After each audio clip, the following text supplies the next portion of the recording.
know about that either. And then the one thing I wanted to check before they came in is you all running your presentations from your side, Recording right? in progress. Yeah. So should we have 5 minutes. Do you want to just, each of you just check quickly if they know it glitches? Maybe we can start in the order of, so Kunal, maybe you want to try first and see.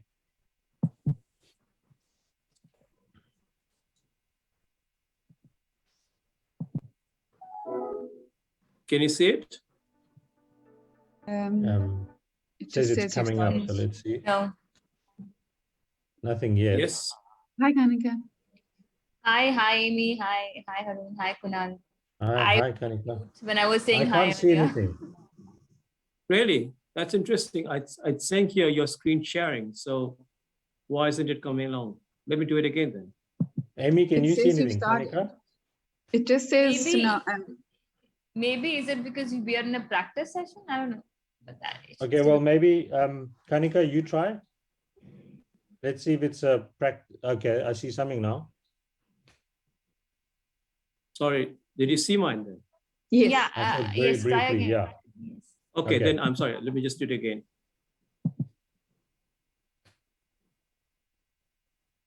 Yes. Okay, great. Now we're going to keep our videos on. Is that what's the etiquette? I'll switch mine off as soon as I provide an input. I think it's better to just speak when, turn your video on when you're speaking. I think that would be my, that'd be my suggestion. Okay, then let's try Kanika. Do you want to try quickly? Yes. Kunal, you'll have to,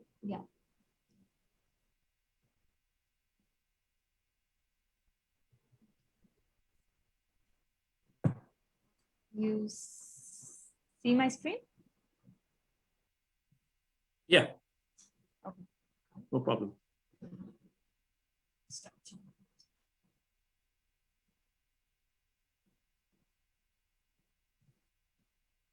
I think, Amy, you need to go next. Do you want me to go? There are only a few minutes. Okay, I'll go quickly. Let's see.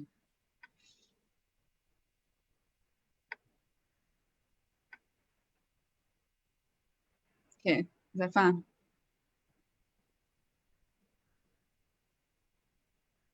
Can you see it? Yeah. Yes. Okay. Yeah, so clearly I have a problem. Yeah, Mine's taking long. I see it. Okay, great.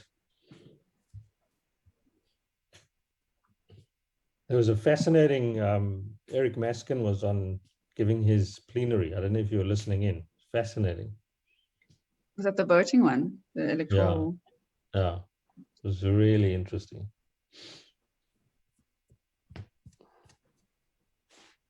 You have all these different voting rules that he induces.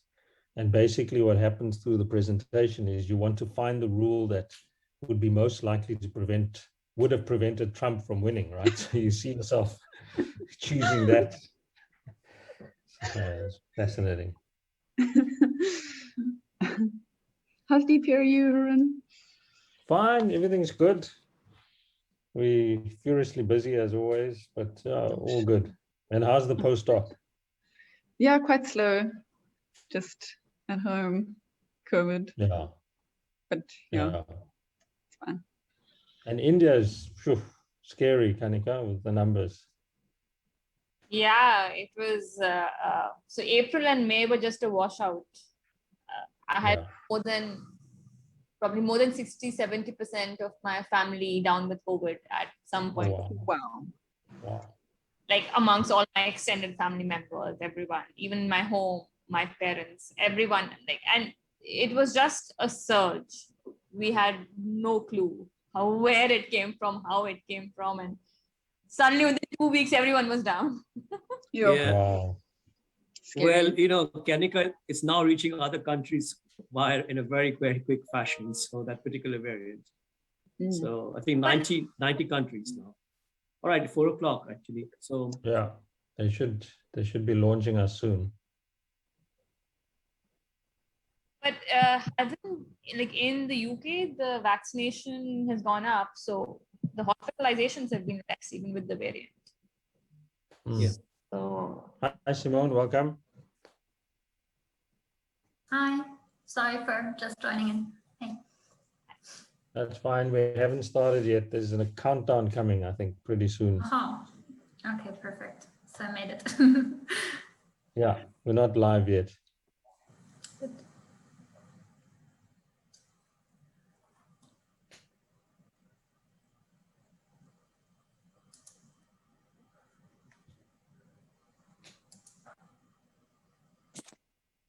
Okay, ladies and gentlemen, we're gonna open the webinar right now, so be prepared.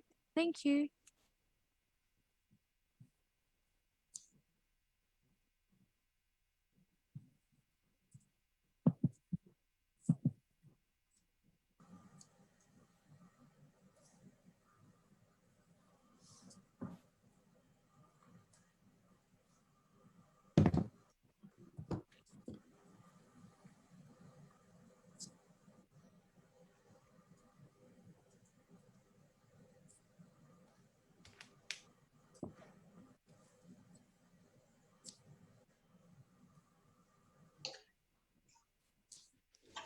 Okay, I'm back. Ola, are you there? Yes, we're here. Okay, are we live? We're about to start the countdown, okay? Oh, okay. Okay. Okay, good, excellent. Let's go ahead.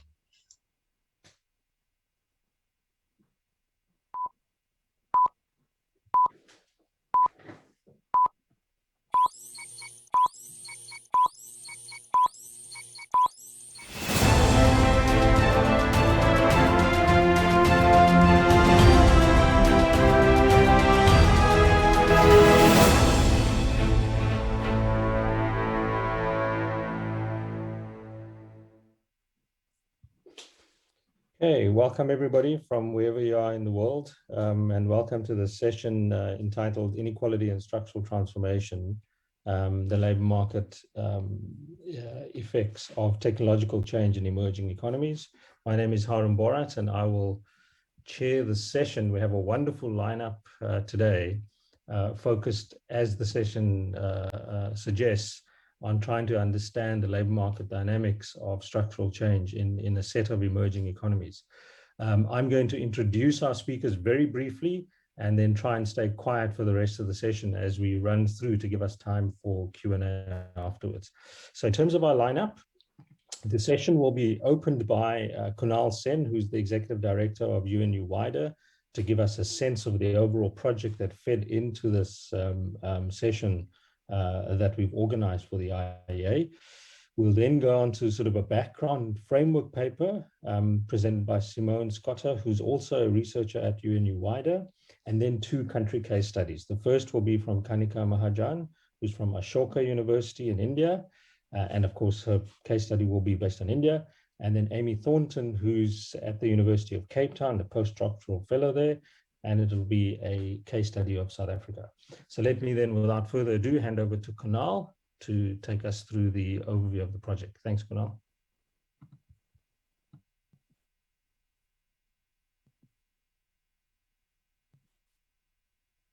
So as Haroon mentioned, this particular session is part of a project that UNU-WIDER is doing. And let me try and see if I can get through the slides. Not sure what's going on here. Yep, sorry. So this project is called The Changing Nature of Work and Inequality. It's a project which also has DRPU as a partner and IBS, Warsaw. And just to give a bit of background about the project, so we know that there's been a lot of concern about income inequality within countries the last decade or 2 decades. And much of the attention has really been on the concentration of incomes at the top 1% of the distribution, the richest 1%. But we know that really what's perhaps also more important is to look at the other 99% and understand earnings inequality in that part of the distribution, which is what is the focus mostly on. And we also know that in that other 99% of the population, labor earnings by far is the largest source of incomes for individuals and determine where they are in income distribution. Now we know that you can do something about labor income equality by using redistributive policies, using tax benefit policies. But there's a limit to what you can do, because if there is a very unequal labor market outcomes happening, then it's really, there's not much you can do in that area. So what we really want to understand in this project is exactly what is it that drives earnings inequality, especially in the global south. And I will give you a little bit of background why we want to look at the global south. So just to, again, going back to the literature on earnings inequality, there's been a long-standing interest in understanding the so-called race between technology and trade and education towards which is called skill-based technological change, SBTC for short. There's been a long literature on that.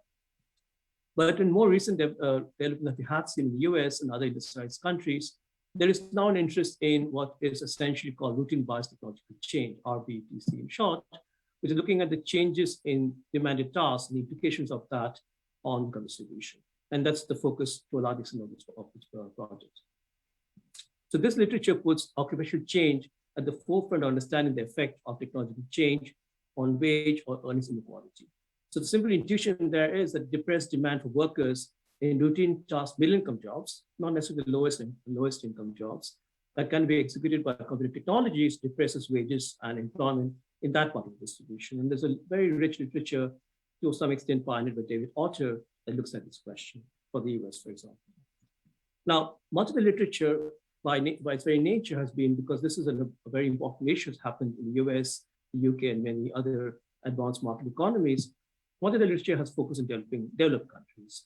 And we don't really know much about what's going on earnings inequality in developing countries. And that's exactly what we wanted to look at in this project. So in this project, what we did was, the project is called The Changing Nature of Work and Inequality, is to try to understand this by looking at earning inequality across 11 major developing countries and emerging economies located in Africa, Asia, and Latin America, so the global south. And there's a project website that we have on UNU-WIDER's website, on a webpage. We have a webpage on the UNU-WIDER's website, and you'll see many of the papers that we presented today and other papers on the website. I think most of the papers are already online. So what are the core research questions? There are 3 questions that we asked in this project for all the country studies. What are the main drivers of trends in earnings inequality in different countries and regions in the global south? Second, what is the nature of earnings inequality in developing countries? How does it differ from the experience of developed countries? Because the literature, as I noted, was mostly in developed countries. So what can we say about developing country experience that differentiates from the developed country experience, if there is any? And the third question we asked in this project is the changing nature of work around technology, around tasks, and routine bias technology change, making labor markets more polarized or unequal in global south, as they have had. We observed that in most advanced market economies. So these are the 3 questions we asked. And what we tried to do in this project, and that was itself quite an effort, is try to have country teams around the global south, Latin America, 4 countries, Argentina, Brazil, Chile, and Peru. In Africa, including North Africa, we had Ghana, South Africa, and Tunisia. And in Asia, we had Bangladesh, China, India, and Indonesia. It's not a coincidence, as you can see from the country selection, that we didn't have any low-income countries. We're looking at countries which have had workers moving out of agriculture to some extent. Manufacturing services were pretty important in these countries, because the literature that we are looking at really addresses those sorts of economies where workers have moved to some extent out of agriculture. Now, the project, in our view, makes certain important contributions, and it's worth flagging these contributions as we get to before we get to the case studies, and also the cross-country paper that Simone will present. One of the things we tried to do in this project, and again, that took a lot of effort, was to try and have an in-depth assessment of national trends in earnings inequality. And we tried to assess this against changes in supply of high-skilled workers, education premium on one hand, and changes in the occupational structure and remuneration of tasks on the other, while keeping in mind the broader macroeconomic institutional developments. And 2 of the case studies to be present today, that's India and South Africa. As you noted, we do 11 case studies, so obviously we can't present all of them today. The other thing we try to do is that we try to just make us, we wanted to compare like for like, so not apples versus oranges. We try to harmonize national occupation codes to the International Standard Classification of Occupations, ISCO 88.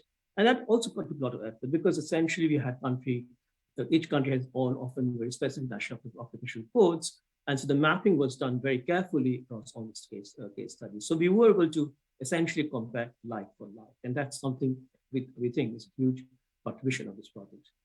At the same time, we also adopted a common methodological framework to investigate the main drivers that explain the trends in earning equality in each of the 11 countries. So again, not only did we try to make sure that data was comparable across countries, we also had to make sure that every country study applied the same methodology.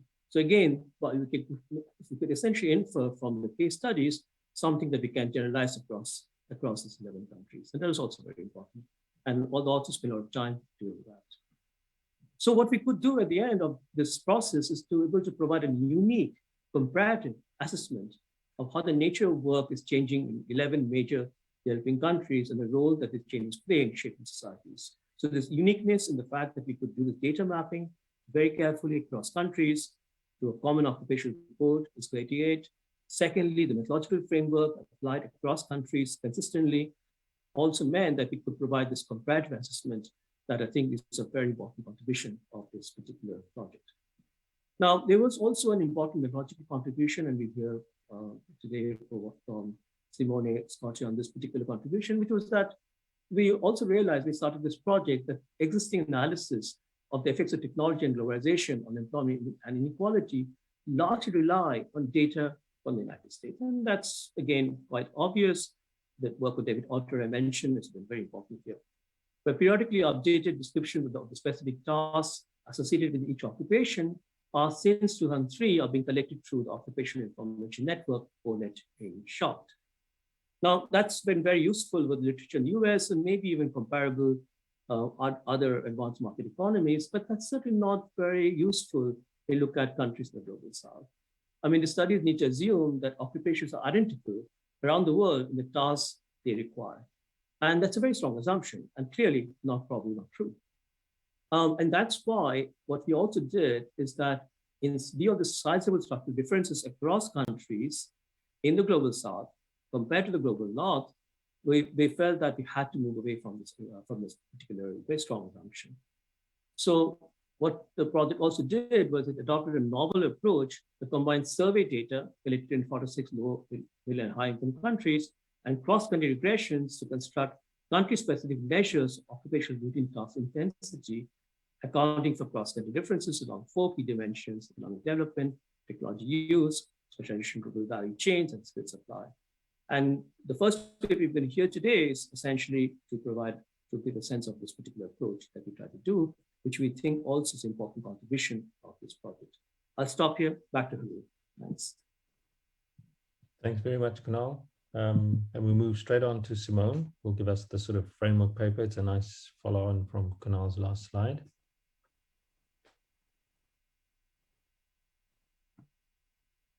Great. Thank you, Haroon and Kunal, for the great introduction. And yeah, I think Kunal already provided the main motivation for our study. This de-routinization of jobs being like the central phenomenon of labor markets in the 21st century, and this problem of having a lack of evidence for developing countries, and especially for those, even those studies that are there using US data. And this is kind of what we tried to tackle in this paper.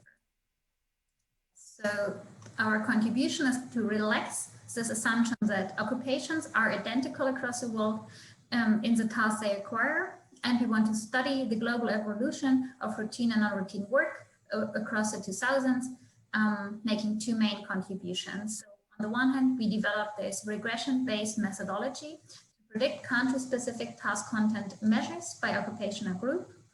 And this was done to create a more accurate picture of what the nature of work actually looks like in these more low and middle income countries. And then we use this to establish 4 stylized facts on the patterns and the evolution of the global distribution of routine and non-routine work. So on the methodology, what we did is we combined survey data for 46 different countries to create country-specific measures of occupational tasks. Here we are drawing on the methodology from a companion paper by Lewandowski et al. And what they do there is to use the PIAC data to find combinations of questions that approximate best this standard RTI, routine task intensity measures from Arthur and Acemoglu based on ONET. This is just to give you an idea of the type of task we are talking about, and they found the best questions to match these. And then This data are really nice, like we have them for 46 countries at different levels of economic development, but they are not yet available for all countries, and especially not for a number of large transition countries like India, Brazil, South Africa. So what we do to give you a better global picture is to use cross-country models to predict the country-specific RTI of occupations in countries that yet lack this type of survey data. This measure has actually been used in most of the country studies in this project, along with the standard ONET measure. What we also do in this paper is to merge these predicted RTIs by occupation with ILO occupational structure data for 87 different countries that together employ about 2.5 billion workers and covering about 80% of global employment. And then we can look at those trends in average country level routine task intensity between 2000 and 2017.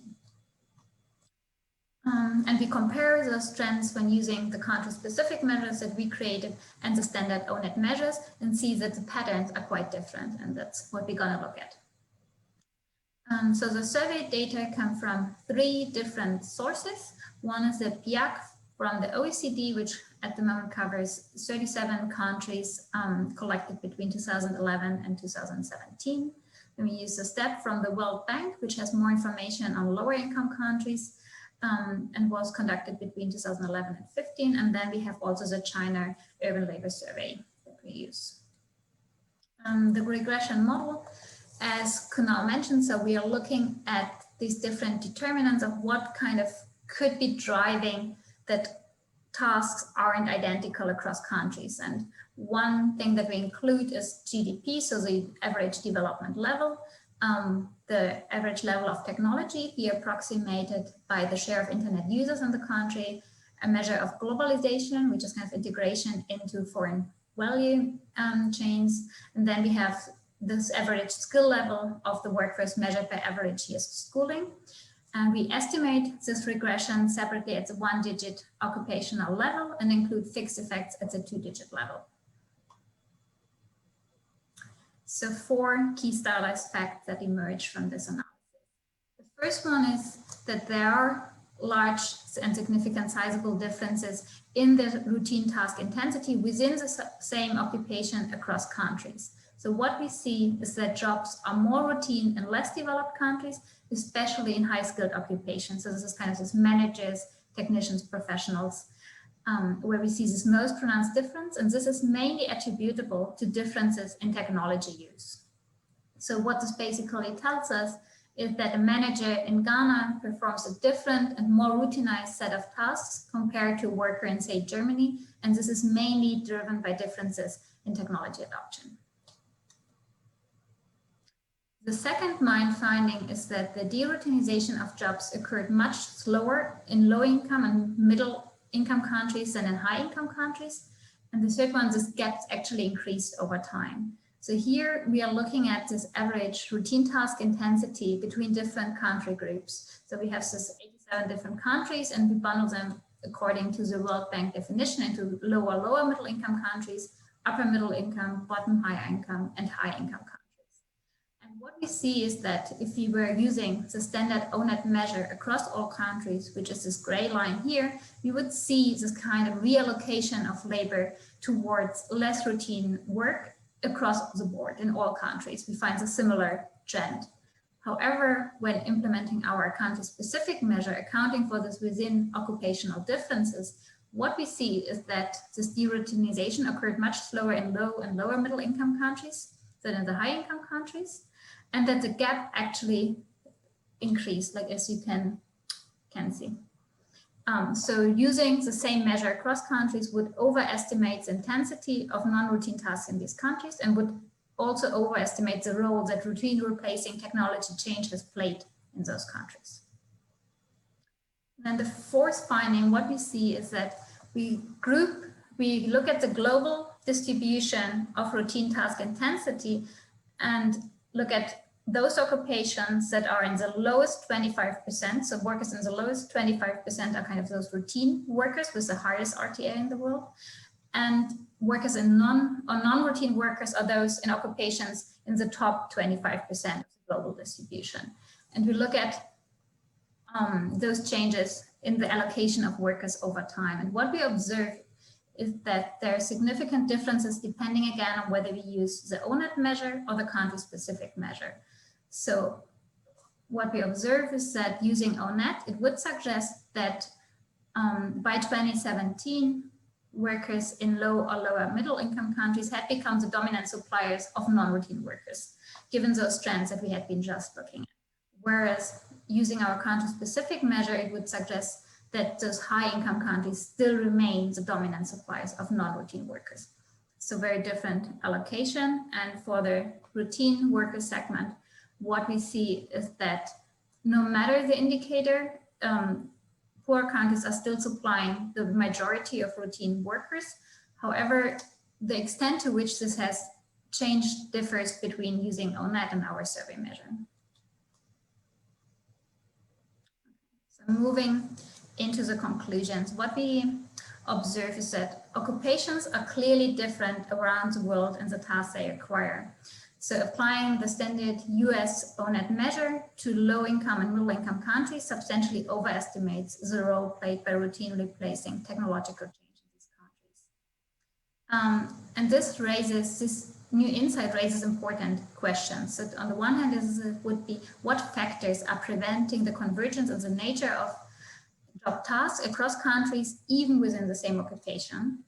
The other one would be, does this divergence portend future difficulty in achieving more global convergence of labor productivity across incomes? So those are kind of left for future research, which could study more whether policies aimed at increasing technology use or skill supply can be conducive to reducing within occupational gaps in the content of work. Thank you. Great. Thanks very much, Simone. Without further ado, let's move on to Kanika.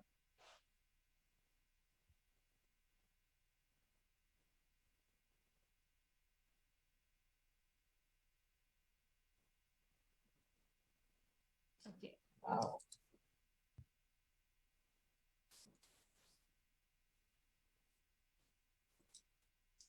Right. Thanks, Haroon. Thanks, Amy. Thanks, Simone and Kunal as well. So Simone has pretty much laid out the groundwork for this paper in terms of the broad question of interest, etc. So in this paper, we're going to focus on India, and the main question that we're interested in asking is if there has been an effect of technological changes on the content of jobs being created in India over time. And has this affected the earnings inequality trends in the country over time? To look at this question, we use data on urban Indian workers working in the non-agriculture sector using nationally representative data sets over the last 3 decades. What we find is that there has been an increase in earnings, which are primarily measured as wage earnings. They don't incorporate the earnings by self-employed in this case, have increased during 1980s to 2004, whereas they have actually declined post 2004 in the country, which was sort of a surprise finding for a lot of us, since this was documented for the first time. We then look at the role of job polarization as well as decline in routine task intensity of jobs in the country in being able to explain the trends in inequality that we see in the country. For the sake of this presentation, I will focus on the time period post 2004, because what we find is that the large the largest decline in the routine task intensity of jobs in the country has actually happened post 2004, and same for job polarization. Just to give you a brief background of the country, since 2004, India has witnessed a high rate of growth in GDP. It has declined somewhat over time, but it still remains high. There was a decline in proportion of people living in poverty between 2004 and 2011. We don't have data for 2011. There's also been a drastic change in the sectoral distribution of the workforce. Even within the urban areas, we find that the share of agri has further declined, whereas the share of manufacturing has sort of declined or stagnant. And the uptick has largely come from the construction sector when it comes to employment in the country. Services have also largely remained stagnated in the urban sector. There was also a question on the educational attainment in the chat box. So in this country, in this study, we only look at educational attainment in terms of years of schooling. Yes, we do not account for the quality of education and how that's changing over time. So just in terms of educational attainment, what we find is that there has been a decline in the proportion of workforce that is illiterate. And this has largely been overtaken by workforce which has at least graduate and above level of education, which is what we call as tertiary education in the paper. What we also find in terms of educational premium, because that's important for looking at wage earnings inequality, is that when it comes to looking at educational premium earned by highly educated workers vis-a-vis the illiterate workers, there has actually been a decline. But if you compare, for instance, the tertiary workers with, say, secondary workers, there has actually been an increase in the premium which is being commanded by the tertiary workers over and above the secondary workers in the country. So it's not a linear sort of change in the educational premiums across educational groups in India over time since 2004.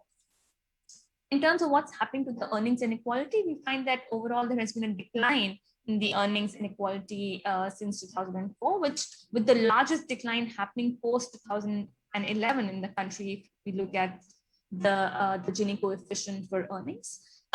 We also find evidence for job polarization in the country. So in terms of a simple evidence spread, we divide the occupations at the one-digit level into high-skilled, mid-skilled, and low-skilled. And what we find is that there has been an increase in the high-skill and the low-skill proportions, whereas there has been a decline in the mid-skill level, something which is very similar to what has been observed for the developed countries as well. There's also been a decline in the routine intensity of the jobs. And this decline is actually much more consistent, as Simone earlier mentioned, using the country-specific measures, whereas the ONET measures do give us conflicting trends at times for India. So to look at the evidence for job polarization and if it has contributed to the trend in the earnings inequality in the country, we regress the proportion of employment share, the log of the employment share on the initial wages at the three-digit occupation level. And what we find is that we observe a U-shaped curve, which is and that refers to the presence of job polarization in the country. However, we don't find a comparable earnings polarization in the country, which basically shows that even though job polarization has occurred in India, that has not been the contributing factor towards increasing earnings inequality as what has been observed for the developed countries. So that doesn't hold for India at least. We also look at the routine task intensity and examine its effect on the employment share and mean wages. As I said earlier, over time, what we find is that there has been a decline in the routine task intensity in the jobs, and therefore employment share has fallen in jobs which have a low routine task intensity, but we don't find a similar pattern for wages. So again, it doesn't really seem like routine task intensity has led to an increase in earnings inequality. But to test for this hypothesis more concretely, and at the same time controlling for the competing factors, we actually undertake an RIF decomposition, which is a recentered influence function decomposition, which decomposes the total change in inequality into a composition effect, which reflects what are the changes in the inequality due to the changes in the distribution of worker characteristics over time, and into an earnings structure effect, which basically shows what has been the contribution to the change in inequality coming from the changes in remuneration to these characteristics over time. What we find is that the composition effect is, especially concentrating on the period of 2011 to 2017, which saw the massive decline in wage earnings inequality in the country. Composition effect has been playing a very, very small role. In fact, all the effect is coming from the earnings structure. I must also mention that even within the earnings structure, the unexplained component still remains pretty large at around 80%. So then what we do is that we decompose the earnings structure effect into the different variables that we have on the right-hand side when we undertake the decomposition, and we plot them in these graphs here. So let's just look at the graph on the right-hand side for 2011 to 2017. Now, what this graph shows is that it shows for each percentile in the distribution of wages, what is the contribution of each of these characteristics to the changes in the earnings between 2011 and 2017. So the most important two variables to look at here are actually education and the routine task intensity. And what we find is that that education has played a disequalizing role during this time period. So if we look at the 5th percentile level, it shows that there has been a decline in earnings at the 5th percentile level coming from the returns to education, how they've changed during the period 2011 to 2017. On the other hand, if we look at the routine task intensity, what we find is that the returns to routine task intensity have changed in such a way that they have led to a positive effect on the earnings in the low and the mid level of the distributions, which points at an equalizing effect coming from the returns to routine task intensity during this time period and how they've changed over time. So to sum up, what we find in this study is that there has actually been a decline in the world in the wage earnings inequality in India post 2004 and more so post 2011. The major factors which have contributed. So we don't find that polarization, that job polarization has played an important role in the wage earnings inequality trends that we have seen. When we undertake a decomposition, what we find that returns to education have played a disequalizing role, whereas the returns to routine task intensity have played an equalizing role in the country when it comes to earnings inequality. However, a large part, even within the earnings structure, remains unexplained, pointing at institutional factors affecting demand versus supply of workers, as well as changes in minimum wage, which could matter more in the context of India as compared to factors like job polarization or changing routine task intensity. So let me just stop here. Excellent. Thanks very much, Kanika. That was wonderful. You all are behaving very well in terms of time. In fact, you've taken less time. That's 3 speakers in a row who've taken less time than they were allotted. I think that must be a record. So the final session, final input will be from Amy on South Africa. Amy? Thanks, Haroon.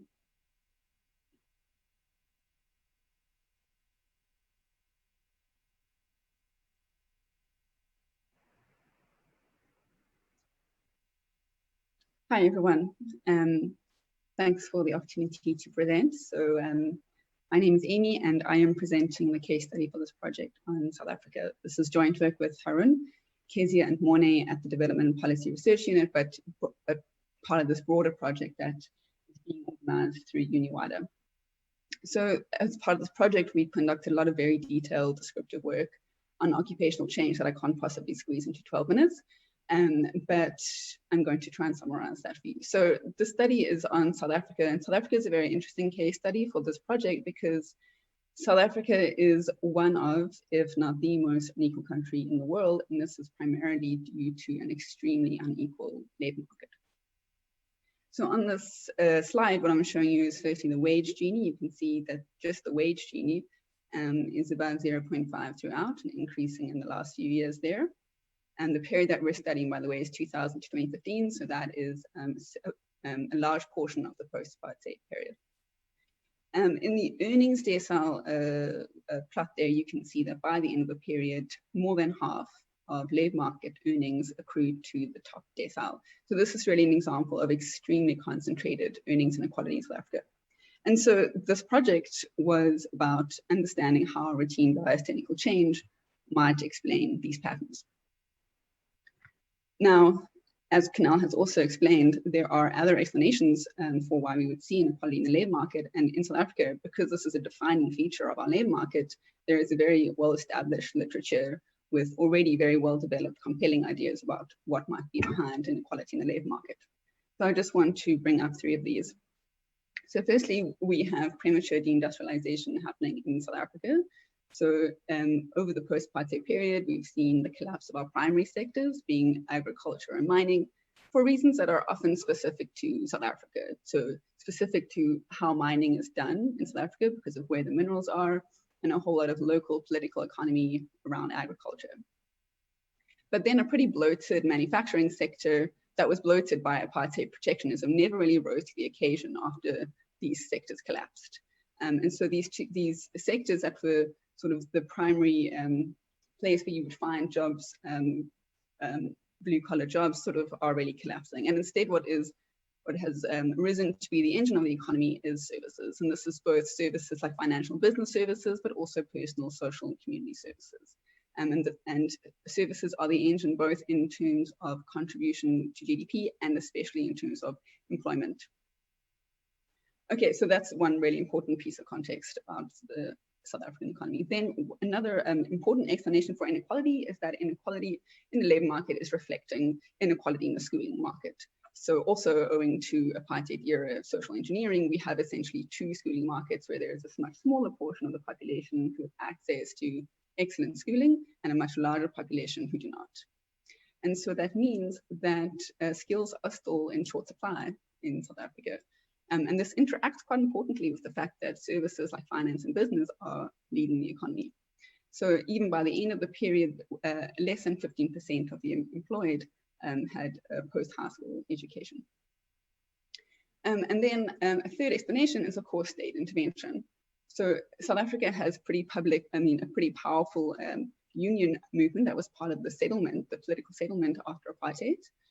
But also over the post-apartheid period, what we've seen is a decline in private unionization rates and instead a consolidation of unions in the public sector, which already commands a premium and almost acts in kind of labor absorbing role, given that the country also has very high unemployment rate.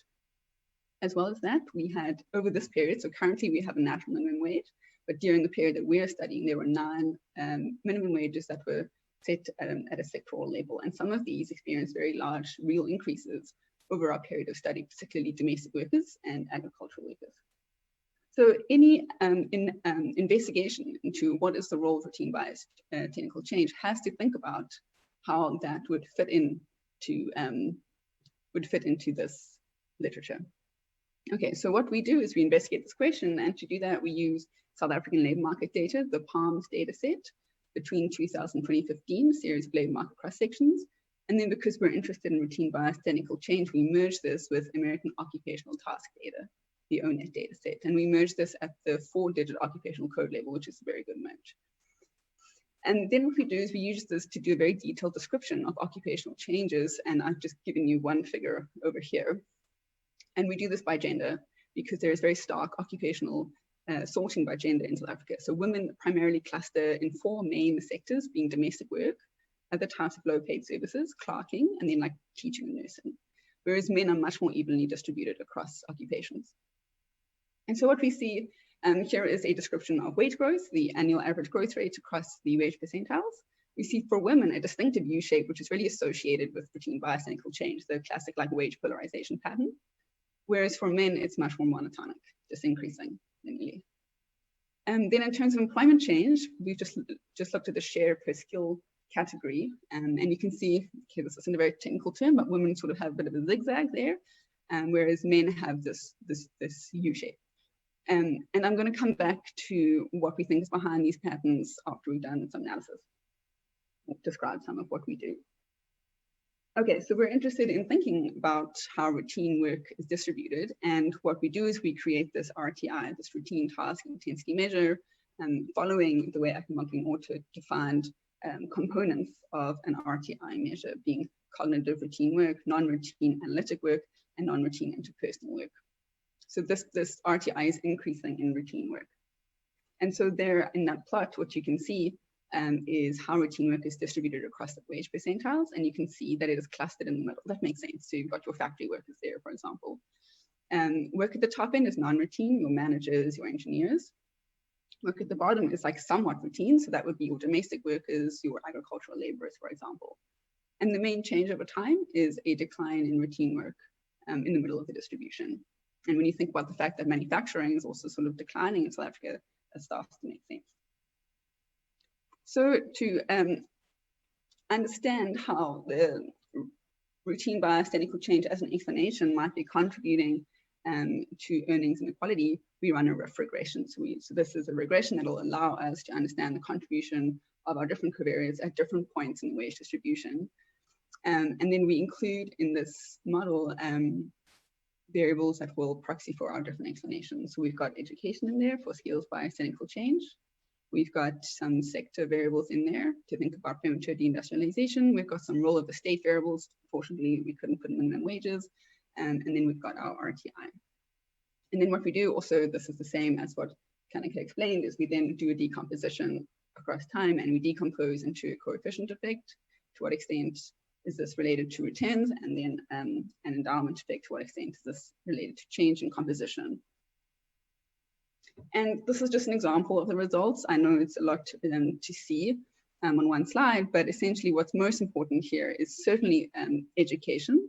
So the blue bars there, and certainly sector. So that is the, I think, yellow, sorry, my screen's kind of blocked a bit. But essentially the RTI is playing a very, very small role in this decomposition as it has been set up here. So if we return to this figure, what do we think is going on? Well, the most common thing that we're seeing across these figures is growth at the top end. So we really think that that is a function of premature deindustrialization. This is the growth in financial business services, combined with the fact that only a small portion of the population has the skills to do these jobs, that is really driving this growth there. At the same time, the collapse of manufacturing in the primary sectors, that means that the middle is losing out. At the bottom end, though, why are we still seeing growth? We think that that is probably related to minimum wages, particularly large real increases for domestic workers. And so there's a state intervention that has sort of de-linked the wage and the job growth. If you look at panel B there for women, you see that low-skilled jobs have reduced, and that is primarily women leaving domestic work and moving into low-paid service work. So even though that portion of the skilled jobs are reducing, we're still seeing growth at that end of the wage distribution. Okay, so what does this mean? I've also gone very quickly, Haroon. So essentially, South Africa is becoming a service-led economy.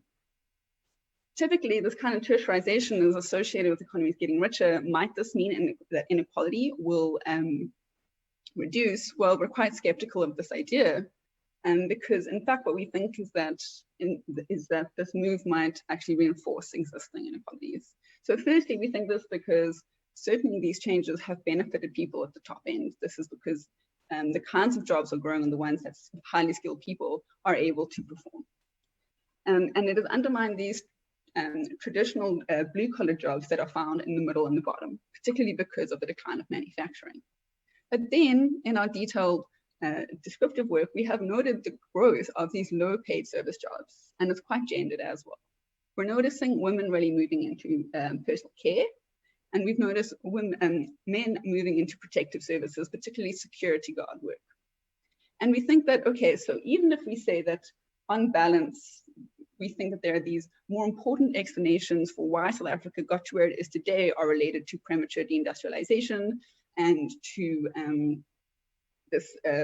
skills biased or skills shortage. This doesn't mean that routine biased equal change is not important. We think it might not be the most important one in explaining why we got to where we are today, but going forward, we think the logic behind that might be quite important because we think it's going to become increasingly, or it's no coincidence that something like personal care, for example, or security guard work would be described as non-routine and would need to be performed on site. So in some senses, that provides this protection for the existence of those jobs. So going forward, we think that that logic might be really important for sort of shaping inequality and for thinking about how this new labor market is going to reinforce existing inequalities. Thank you very much.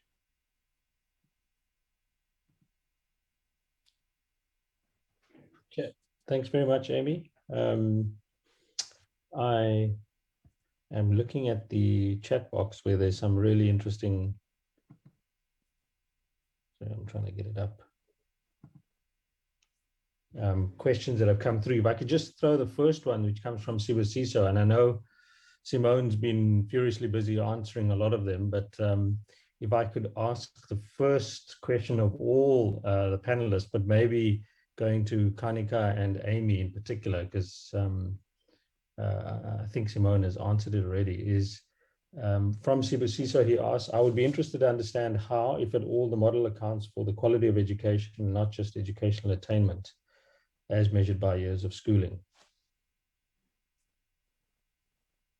So as I said, we don't really account for that in the framework, but theoretically, if one were to think of it, how would that affect the analysis, right? So, so if over time, so say between the time period that we look at between 2004 to 2017, if on an average, we know that quality of education is bad, and if it has remained similarly bad across education levels, then it should not affect our analysis. Because I know why the question comes. It's important because on an average, the quality of education is bad. But if the quality of education per se has not changed over time within the same education level, I don't think that should really affect our analysis. But Amy can add more to it. Okay, Amy? Yeah, I would say this is quite a difficult data question. I mean, essentially, it touches on exactly the same assumption that they're trying to overcome with that original paper, which is like, to what extent is an engineer in America the same as an engineer in South Africa? To what extent is a master's degree in whatever the same in South Africa? And I mean, it's really, really difficult. I don't think we have a very satisfactory answer to that. Yeah, sorry. Okay. So what I'm going to do is, Danny Roderick has put in a very interesting comment, but I know, Simone, you've answered it, but I think maybe for our attendees, it'll be useful for you to sort of talk through. So let me just read Danny's question, which I'm not sure the attendees can see. So Danny has said, Simone, very nice paper. Can you say something about how routine work has evolved within developing economies across sectors, especially the tradable versus non-tradable, and global value chains versus domestic manufacturing? And Danny's specific question is, have tradable or global value chain sectors non-routinized more rapidly than the non-tradable domestically oriented sectors? Simone? Right.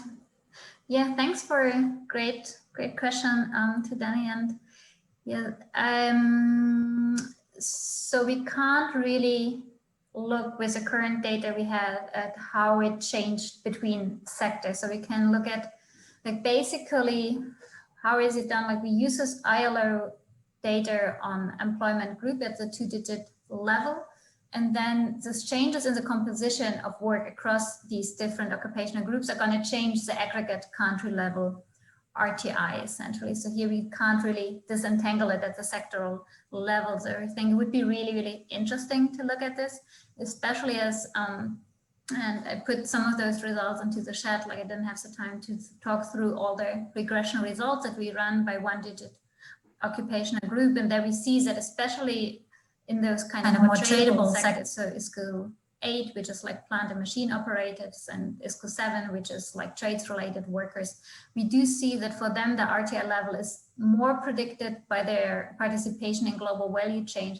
than by their level of economic development. So we have much more dispersed distribution at this kind of lower level of economic development, with some countries being very high RTI, some countries being more low RTI, depending on the type of sectors that they are specializing in. In general, like if you think that poorer countries may have a comparative advantage in maybe more routinized type of sectors and may specialize in these, you may see this reflected in the type of pattern that we see. But unfortunately, we don't have this kind of disaggregated time trends per sector, even though it would be really interesting to look more into this.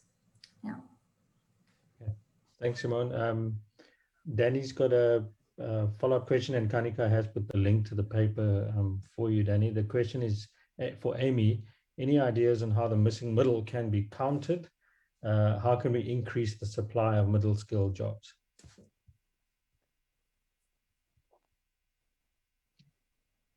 Sure. I mean, we can, maybe a useful exercise would be to have a look again at the decomposition results. I seem to have lost my mouse. Oh my gosh. Sorry, okay, I've lost my mouse, so I can't actually click back onto the results. But let me just explain what I would say to you. So firstly, I think like skills have like again and again come out as really important to bolstering the bottom portion, the middle and the bottom of the distribution. So I think firstly that would be really, really important is we already have a skills crisis in the country that's well known, and that's something that we really need to work on. I think state intervention is another important aspect of that. So we, in terms of national minimum wage, I think that would be useful. But also thinking about how to stimulate manufacturing jobs more, I think is important. Yes. Yeah, I don't know, Haroon, if you've got anything to add. No, that's fine. I was hoping you'd add the regression results just so we could have a look at it. When you get a moment, that's fine. Let me go through the questions. Somesh, it's more of a comment. Matur says the UNSCAP database does global value chain at a sectoral level for each country over 38 sectors. I think that's more for Simone. Then there's a question again for you, Amy, from Masumi Das. And it's a quick clarification question. Is it possible to use the ONET classification for understanding transferable skills content? Given the rapid extreme disruptions of late, how best can we use the PISA and related data? I think this is a quality of education question, right? It's a great one. How best can we use the PISA and related data sets? For example, can a certain level of PISA score task content indicate transferability of a certain degree? Given the rapid extreme disruptions of late, how best can we use PISA and related data sets? Yeah, I mean, I think what's interesting about ONET and the task data is that it does kind of start to de-link occupation and task. So we do start to see what capabilities or how those two concepts are different. And I think that is definitely something that is useful. And then we can see, once we can start separating out these concepts, we can start to see how they relate and how they are different dimensions. So for example, something that's very clear that I think came out of this project was how occupation and task are really, they are very different concepts, and how they relate to each other enhance our understanding of inequality and wage growth. Great. I don't see any other questions, and Kunal, not to put you on the spot, but I'm wondering, because we do have a few minutes left, if it was possible, or even Simone, just to give a flavor of some of the results that we're seeing, say, emerging from other countries. So we've done India and South Africa, but just a sense in which do we see wage polarization trends, which certainly seem to be true for the two case studies here, but what else do we observe that's interesting for the other countries in the study? I don't know if Kunal or even you, Simone, want to have a go at it.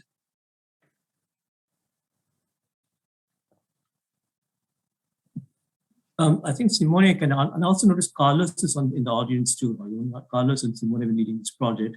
I don't know if Carlos can speak or not. He's a participant in the audience, but Simone, maybe you could give a flavor of what you had, because you're putting a summary chapter together for the project, summary paper.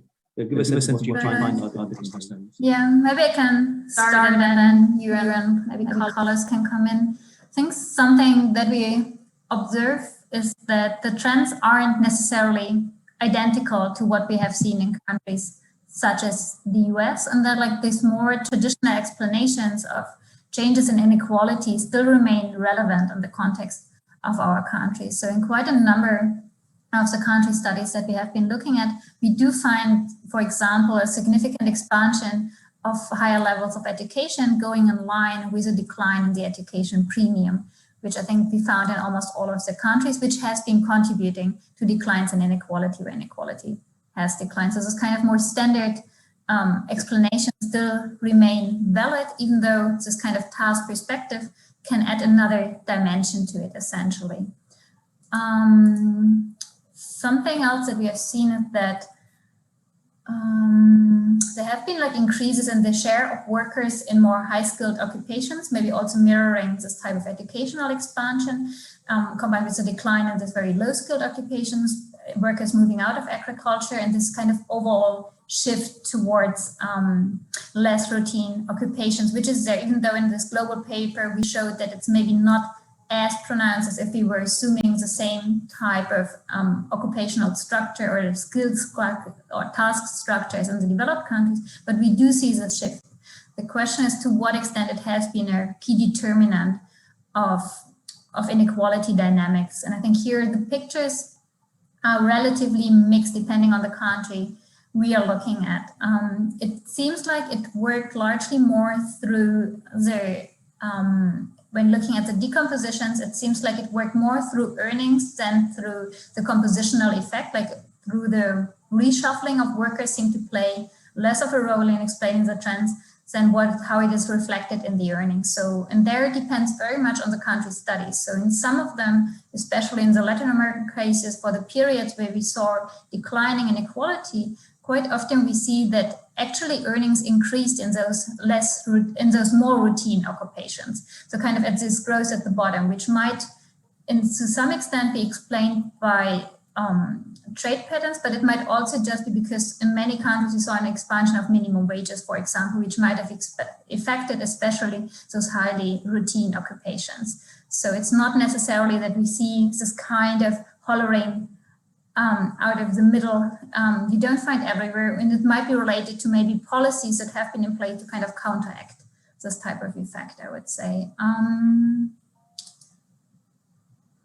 Yeah, so we have relatively few countries where we find this kind of clear polarization pattern in either employment or earnings. I think some of those where we really have a U-shaped pattern is, for example, in Indonesia across the 2000s, and then in parts of India, as Kanika has shown, and then earnings, or as Amy has shown, we have it for South Africa, but we also have quite a positive relationship, for example, in India, in Bangladesh in the 2000s, in Chile and Tunisia, and even an inverted U-shaped pattern in India in the 2010s. So it's quite diverse in terms of the set of countries that we have chosen, and it's very country specific. And I think this is why it's so important to dive into those country studies in a way that you can't really tell a across-the-board valid story in that sense. And this is why I think where this project and this book can act in kind of adding more depth to it, and not assuming that because we see one thing in one place, it's necessarily travels exactly the same way to other places. Yeah. I mean, just to comment, Haroon, one important thing that I think Simone already mentioned is that earning inequalities evolve in very different ways in different countries, but also within periods. And that's something one forgets. And I think we could do this by period, because we had the data in many countries. And that was also interesting that and Kanika actually mentioned that in the India case study. So I think that's also important to keep in mind that it's not that only that we have a different evolution in earnings inequality across countries, but also even within countries, we see differences over time. And that's also quite important to keep in mind also. Yeah. The other thing is that, sorry, go ahead. No, you go ahead. You go ahead, Kunal. Now, the other thing is, of course, skill-biased technological change still remains the most important explanation for inequality in the global south and inequality. I think that's important to keep in mind. It's one to mention. Not so much RBTC, which is probably understandable what Amy also said about the South African case study. Yeah, and I think that's a very nice sort of way to sort of conclude the seminar. I mean, in terms of what you and Simone have said, Kunal, this notion that they may be the pure wage polarizers, let's call them that, right, which is India, South Africa, Indonesia, and then those where maybe the relationship doesn't hold, but there's certainly something going on within the earnings distribution that we need to think about, and the role played by SBTC is really, really important. And I think that's a big takeaway in terms of how we understand structural transformation. But I think we've come to the end of our session. I think that's been a great set of input. So I want to thank our 4 presenters. This has been wonderful. For all of us involved in this project, it's been a long journey. So it's nice to see the fruits of all the the labor, and Kunal's smiling, which means that he's relieved that the project and the papers have been completed. It's a pity Carlos wasn't on and able to speak, and I know Carlos has been central as well. So thank you to Carlos, who's on the attendee side. I don't think he can verbally come in, but thanks very much, everybody, and thanks to our attendees and the wonderful questions we've had, and look forward to seeing you at the other IEA sessions. Thank you. Bye-bye. Thanks. Bye. Thank you. Bye-bye.